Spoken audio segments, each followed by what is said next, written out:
Boa tarde, boa noite, bom dia, meus amigos que gostam de poesia e outros que acham interessante também a história da escrita.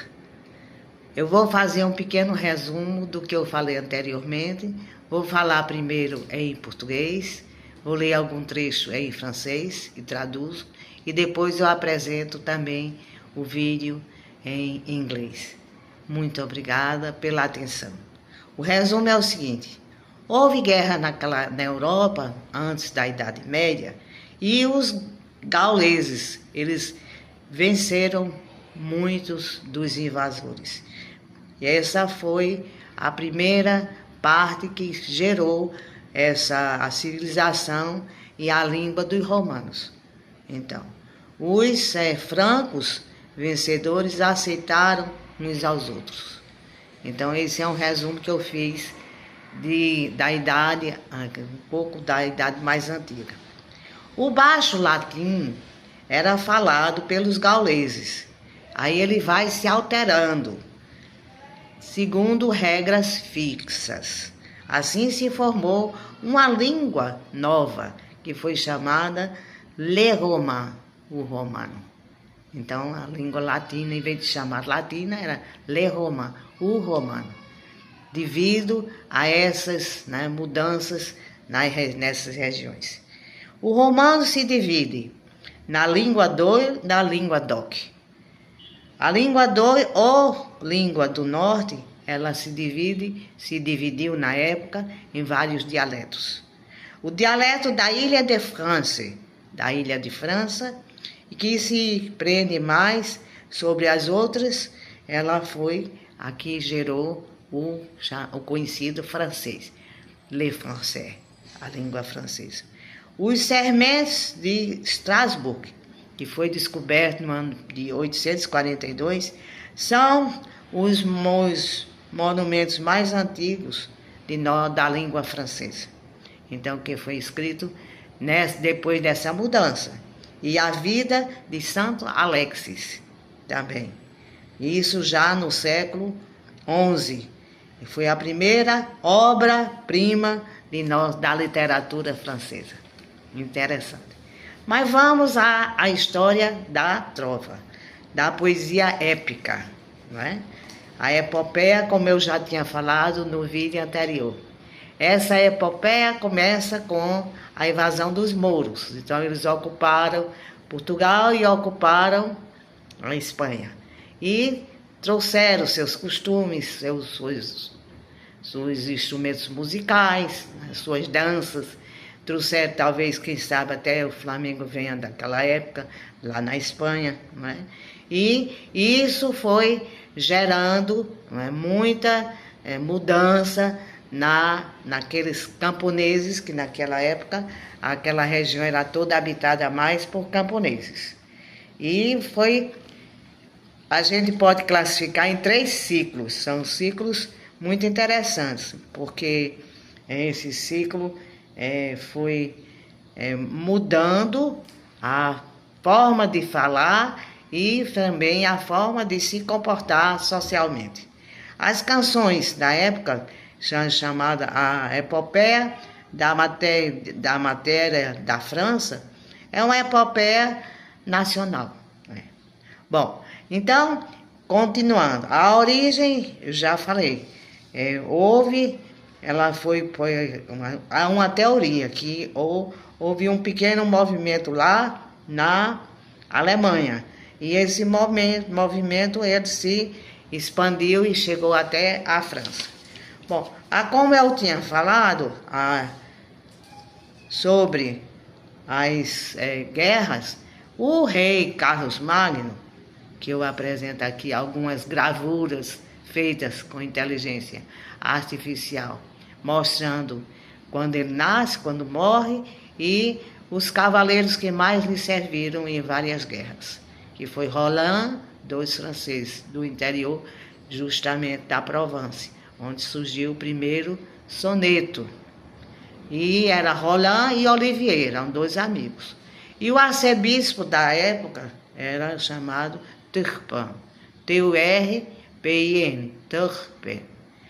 E foi ele que deixaram essa epopeia descrita através dessa canção chamada La Chanson de Roland. La Chanson de Roland ou Roman de Roncesvalles. Ou seja, a canção de Rolando. Eu lembro que eu era menina e já meu avô falava na La Chanson de Roland. Ele amava o francês. Como eu também sempre gostei, aos 9 anos já falava francês.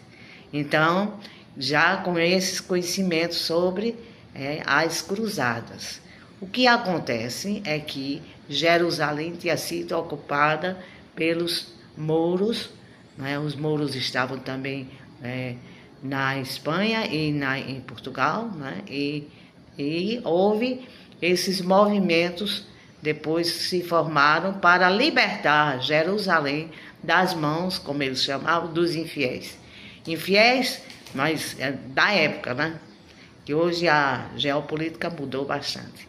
Então foi isso. Ele foi Carlos Magno, que era na época imperador do Oriente, e também ele vai, posteriormente, eu vou falar um pouco no final desse vídeo em português, que Carlos Magno, foi ele quem conseguiu reunir tantos nobres e formar as cruzadas. Essas cruzadas sempre iam na frente o arcebispo da região. Então, foi de Provence, dessa região que ainda hoje é muito rica e bela lá na França, que saiu essa cruzada interessante que gerou o primeiro documento escrito que se tornou uma trova. Então, como eu falei, a trova tem em torno de 5, 6, menos do que 10 linhas. E nessa trova, quem escreveu, tinham dito que foi Turpin, mas Turpin não, ele era o arcebispo. Ele morreu juntamente com Roland e com Olivier. E foi Turpin que foi na frente da cruzada e lutar contra os mouros. Na época eles chamavam mouros, os árabes, nas regiões ali perto da Palestina, onde se situava Jerusalém. E essas lutas deram origem foram chamadas de cruzadas, e essas cruzadas saíram tanto da França como da Itália, né? Quem não viu o filme Brancaleone da Norte, que é da Itália, que forma a cruzada, e você ri demais que é uma comédia, mas ali está falando um fato histórico que gerou o primeiro manuscrito ocidental da Idade Média, que é essa canção chamada La Chanson de Roland.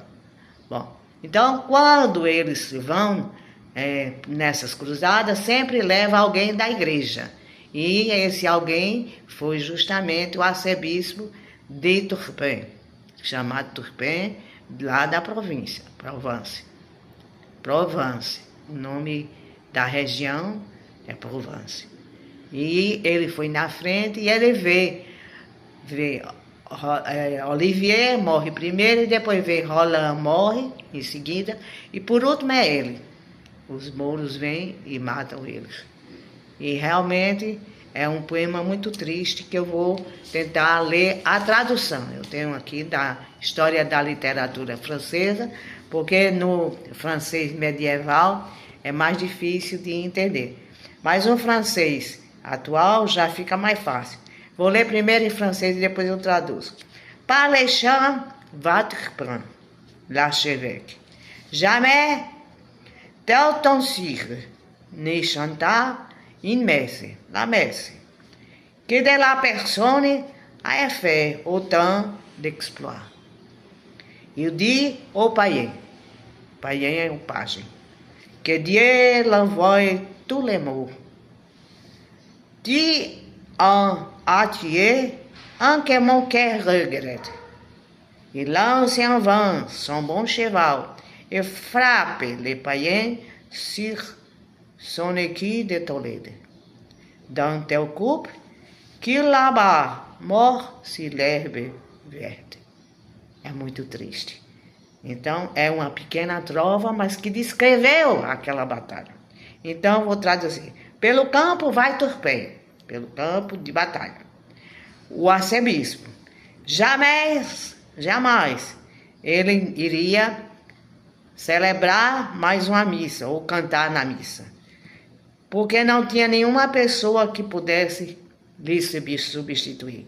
Ele disse então ao seu pajem, que Deus envie, leve para sempre todos os males, todos os maus. Você sente então que o seu coração chora, seu coração está dilacerado, né? Ele quer dizer isso. Ele se lança, pega o seu cavalo melhor que tem e se lança com o seu pajem sobre aquele pessoal em Toledo. Toledo deve ser Toledo. Então ele sai talvez da França e já estava em Toledo. E Toledo já é Espanha, né? E leva um golpe de espada que lhe joga na grama verde. E daí termina La Chanson de Roland, esse pedaço, que depois tem mais estrofes. Pedaço eu digo que são estrofes. Então é isso. Carlos Magno, o Carlos o Grande, ele foi realmente um grande imperador. Ele era imperador do Oriente e depois se tornou imperador do Ocidente. E para isso, ele venceu também lá, numa das suas batalhas. Aí entra na lenda uma situação muito interessante, que é a partir da minha família. Porque eu sou uma cavalcante. De onde vem a palavra cavalcante? Vem do italiano cavalcante, aqueles que cavalcam. O que acontece? 4 barões saem lá da região ali onde tem Salzburg, que pertencia à Alemanha, na realidade é Áustria, hoje em dia, e de lá eles atravessaram as montanhas e chegaram até a Itália. Dos 4 irmãos trouxeram o rei dos Lombardos, que em 779 Carlos Magno tinha vencido esse rei saxão. Então trouxeram ele como prisioneiro para ficar lá em Nápoles. E no ano seguinte, em 800, não sei, logo no ano seguinte, que foi 779, em 800, Carlos Magno é coroado imperador do Ocidente na Itália, em Nápoles. Então, essa descrição, ela foi feita, virou uma lenda entre os familiares Cavalcantes. Quem trouxe a lenda, aí deve ter sido o Filipe Cavalcante, que aqui chegou no ano de 1500, no Brasil, né?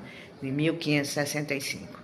E daí vem o nome Cavalcante, aqueles que andam a cavalo.